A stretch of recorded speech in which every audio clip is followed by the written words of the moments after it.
Welcome back. Shimona has one of her students doing a demonstration of the Odissi dance.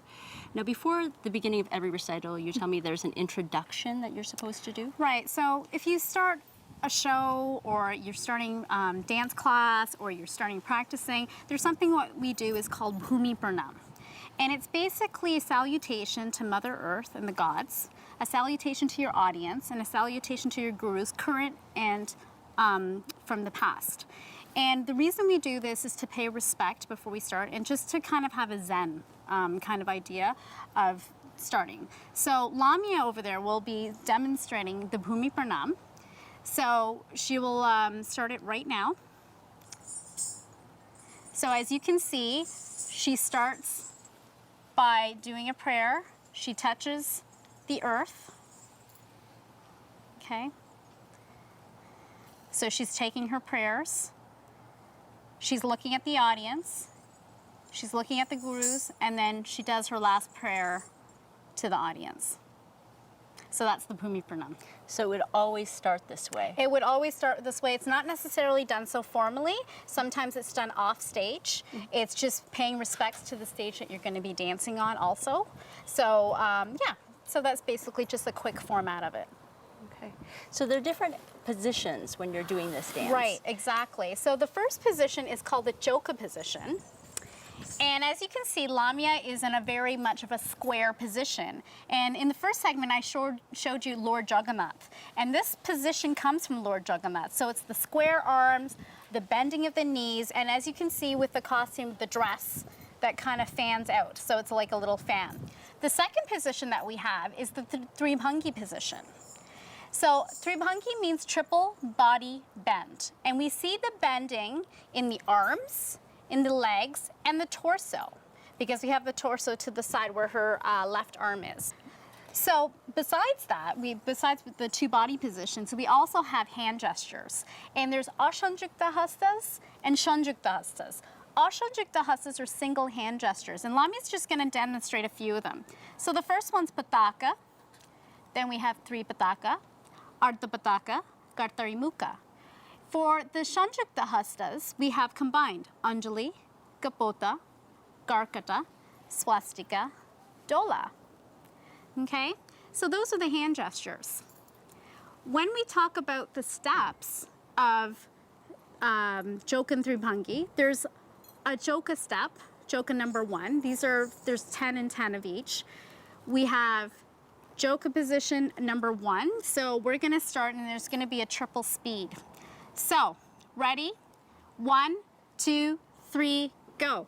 Ta, ta, ti, naka, ti, ni, ta. Ta, ti, naka, ti, ni, ta. Ta, ti, naka, ti, ni, ta. Ta, ti, naka, double ta. Ta, ti, naka, ti, ni, ta. Ta, ti, naka, ti, ni, ta. Ta, ti, naka, ti, ni, ta. Triple naka tini ta. Tati naka tini ta. Tati naka tini ta. Okay. So as you can see, these are some of the positions and some of the steps that we do in Odissi dance to exercise before we get into real vigorous dance moves. You wanted to show us an entire introduction piece? Yeah, so the first piece that we're going to be doing is Mangalacharan, and we always start a dance recital with the Mangalacharan, and it's an invocation to the audience, and it's a welcoming, and there's usually a slokam in the middle, which is to whatever gods that we choose. So today, she's going to be doing the Mangalacharan with Namami Slokam. Okay, let's watch.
Getting